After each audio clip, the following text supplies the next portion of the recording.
नक्श जीजू। अनिका, ये कौन?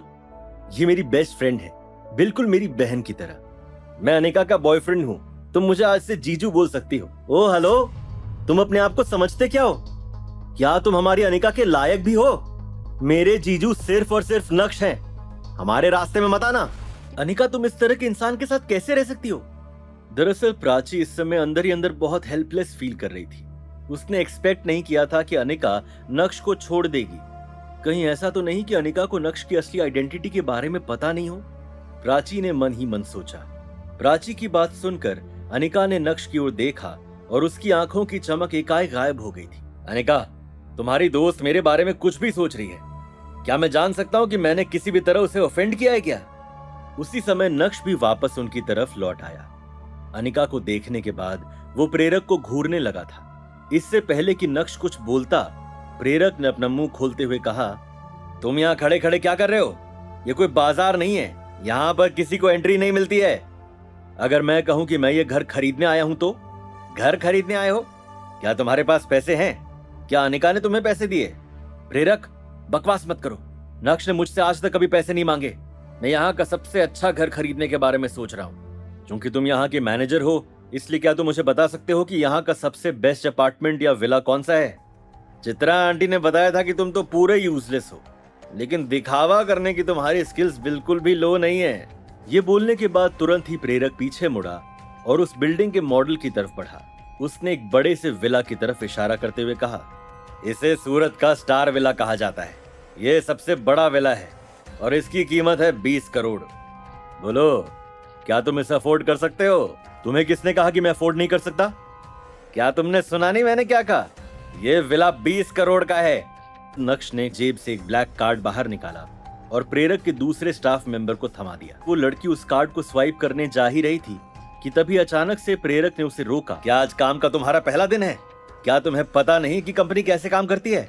प्रेरक की बात सुनकर ही उस लड़की को एहसास हुआ कि नक्श ने जो उसे कार्ड दिया है उस पर कोई भी नाम नहीं लिखा है। नक्श ने एक्सपेक्ट नहीं किया था कि प्रेरक इतना स्टूपिड होगा। उसी समय अचानक से प्रेरक का फोन बजा। जब उसने मोबाइल स्क्रीन पर कॉलर का नाम देखा तो तुरंत ही साइड में गया और कॉल उठाया। तुम्हारे मैनेजर कॉल पे हैं, तुम जाओ और मेरे कार्ड को स्वाइप करो, फुल पेमेंट। ठीक है, आप यहीं रुकिए। मन ही मन उस लड़की को भी यकीन नहीं हो रहा था कि क्या इस कार्ड में 20 करोड़ रुपए होंगे। स्टाफ की वो लड़की जिसे यकीन नहीं हो रहा था कि नक्श पेमेंट कर पाएगा या नहीं, वो ऑफिस से अब लौट चुकी थी। सॉरी सर, माफी चाहती हूँ कि आपको इंतजार करवाया। पेमेंट हो गया? यस सर, सूरत का स्टार विला अब आपका हुआ। प्रेरक की बात कॉल पर पूरी हो गई थी और जब वो वापस आया तो उसने नक्श को वहीं पाया और एक बार फिर से उसने गुस्से से कहा, तुम अभी भी यहीं पर ही खड़े हो? 20 करोड़ रुपए तुम्हारे बस की बात नहीं है, निकलो यहां से। आए बड़े स्टार विला खरीदेंगे। नक्श ने कुछ नहीं कहा, वो तो बस मुस्कुराते हुए प्रेरक को देख रहा था। ये देखकर प्रेरक को कुछ अजीब लगा। अंदर ही अंदर उसका गुस्सा भी उबाल मार रहा था। क्या ऐसे क्या देख रहा है? अगर तूने स्टार विला खरीदा तो मैं यहाँ सभी के सामने तेरे पैरों में गिर जाऊंगा। सभी लोगों ने सुना ना इन भाई साहब ने क्या कहा? हाँ हाँ, सभी ने सुना। अब तू वो कर जो मैं देखना चाहता हूँ, स्टार विला खरीद के दिखा। मैनेजर सर, देखना तो आपको है, इन जेंटलमैन ने ऑलरेडी स्टार विला खरीद लिया है। क्या कहा तुमने? मैंने कुछ भी गलत नहीं कहा मैनेजर सर। जब आप कॉल पर थे तब इन जेंटलमैन ने स्टार विला का पूरा पेमेंट कर दिया। अब वो स्टार विला इन्हीं का है। एम्बैरेस्ड एक्सप्रेशन के साथ उस दूसरी लड़की ने प्रेरक की ओर देखते हुए कहा। बस फिर क्या था, प्रेरक के चेहरे पर 12 बज गए थे। अरे, मुझे अच्छे से याद है कि तुमने अभी क्या कहा था। पैरों में गिरने का समय आ गया है। नीचे नहीं जाओगे तो ऊपर कैसे उठोगे? तो जैसे यूजलेस इंसान के सामने मैं नीचे झुकूंगा? पागल हो गया है क्या? तो इसका मतलब तुम अपनी बात से मुकर रहे हो। तुम्हारा तो कोई वजूद ही नहीं मेरे दोस्त। हाँ, नहीं है मेरा कोई वजूद। अब बता क्या करेगा? यूजलेस इंसान, क्या तू मुझे मारेगा? और सुन मुन्ना, मुझसे भिड़ने की गलती मत करना। तू जानता नहीं है कि मैं भानुशाली ग्रुप का मेंबर हूँ। क्या मैंने कुछ गलत तो नहीं सुन लिया? ये आदमी भानुशाली ग्रुप से है। तभी तो इसमें इतना एटीट्यूड है।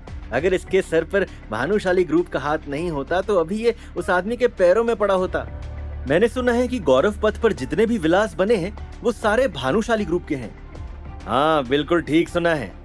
वैसे हम इसके जैसे यूजलेस इंसान को तो कंपनी के दरवाजे के पास भी नहीं फुदकने देते। ये तो आज यहाँ अंदर आ गया, वरना मैं तो इसे यहाँ भी अंदर नहीं आने देता। जैसे ही प्रेरक ने ये बोलकर अपनी बात खत्म की, वैसे ही तेजी से किसी के फुटस्टेप्स की आवाज आने लगी। सभी ने देखा कि एक बूढ़ा आदमी तेजी से चलते हुए प्रेरक के करीब आया और उसके गाल पर एक जोरदार चमाट लगाते हुए बोला, आज से और अभी से तुम भानुशाली ग्रुप के मेंबर नहीं हो। डायरेक्टर शर्मा, आप यहाँ क्या कर रहे हैं? अगर मैं नहीं आता तो पता नहीं तुम कितने लोगों को इसी तरह बुली करते। डायरेक्टर शर्मा, अभी जो कुछ भी हुआ उस पे नक्श की कोई गलती नहीं है। मिस, प्लीज आप गलत मत समझिए, मैं तो इन जेंटलमैन से माफी मांगना चाहता हूँ। अनिका भी पूरी तरह से शॉक्ड थी। उसे भी समझ नहीं आ रहा था कि नक्श को इतना वीआईपी ट्रीटमेंट क्यों दिया जा रहा है। आखिर डायरेक्टर शर्मा नक्श से माफी क्यों मांगना चाहते थे? क्या डायरेक्टर शर्मा को नक्श की असली आइडेंटिटी पता थी? क्या होगा जब अनिका को पता चलेगा कि नक्श ही वो सीईओ है और नक्श अब प्रेरक का क्या हश्र करेगा? ये जानने के लिए देखिए अगला एपिसोड सिर्फ पॉकेट एफएम के यूट्यूब चैनल पर, और इंस्टा एम्पायर के सारे एपिसोड्स को सुनने के लिए डिस्क्रिप्शन में दी गई लिंक से डाउनलोड कीजिए पॉकेट एफएम ऐप।